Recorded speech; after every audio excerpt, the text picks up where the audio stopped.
Og nu skal vi så Kærnesø. Men det er jo mest her, der ser, så ja. Han kan ikke se andet i lommen. Han kan ikke se andet i lommen. Ja, det er bedre. Jeg tror, det er Jens.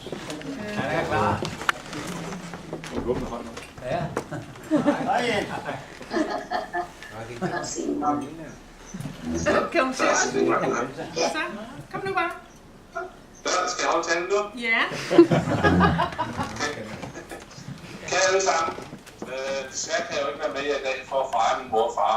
Så derfor er det jo godt, at jeg kan kigge lidt ind alligevel ved hjælp af teknologiens mirakler. Jeg vil først lige starte med at sige mega tak til min søster for at have taget det store læs i lillebrorspejlærer. Tak, Jytte. Nå, men lad mig tage tilbage til året 1963. Det var et begivenhedsrigt år. Beatles udgiver sit første album, Please Please Me. Valentina Terskova blev sendt op på Vostok 5 og bliver første kvinde i rummet. Grete og Jørgen man vinder Melodi Grand Prix i London med sangen Dansevise. Jens Egon Hansen og Birgit Inge-Lise Jacobsen indgår ægteskab. Nu her 50 år senere er det kun en af disse verdensbegivenheder, vi har samlet for at fejre.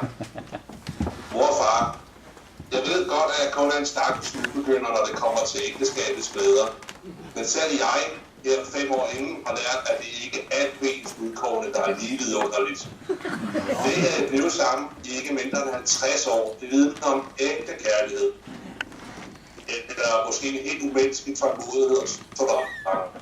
Så jeg har selv hellere set første forklaring.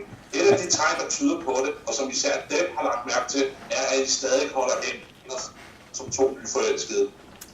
Så mor, den skillerøje fyr, der ikke lader er fred på kilde på en kro.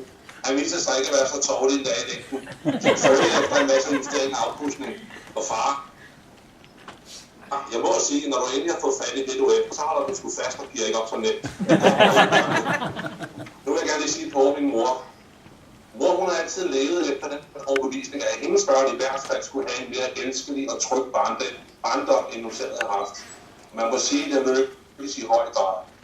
I mit tilfælde endda lidt for godt, da hendes lille Jens nogle gange kom lidt for nemt ud af de ulykker, han rodede sig ind i. Ikke desto mindre er jeg blevet fortalt, at jeg er et kærligt menneske, og det har jeg især min mor at takke for.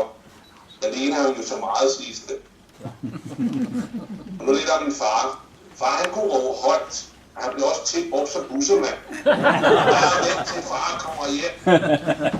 Far, han bliver nu på sin egen måde til opdragelsen. I kan prøve at forestille jer følgende. 10-årige Jens, han drøner rundt i stuen og spiller luftgitar med meget iver. Far styrer, Nix pillestærerne hamrer derudad. Pludselig er det helt stille i stuen. Og efter cirka 2 sekunder, så kan man høre 10-årige Jens udbryde. Så for satan, der brændte lortet sammen. Det var han var kommet hjem tidligt, og havde lige så stille rakt en hånd ind og slukket på kontakten.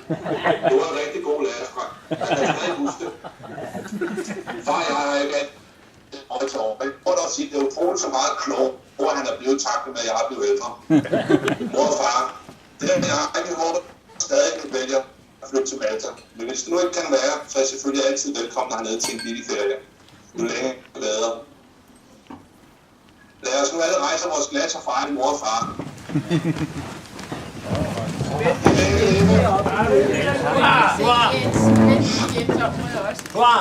Okay. Det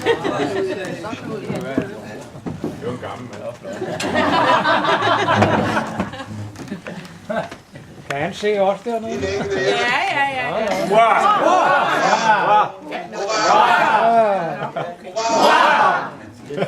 Og Lange!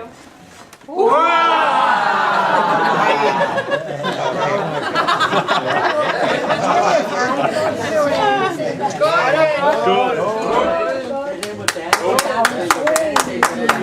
God tale.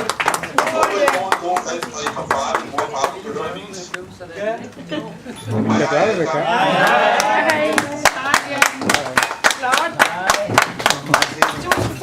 Tusind tak. Det var så det, mor. Vi elsker jer. Ja, lige måde.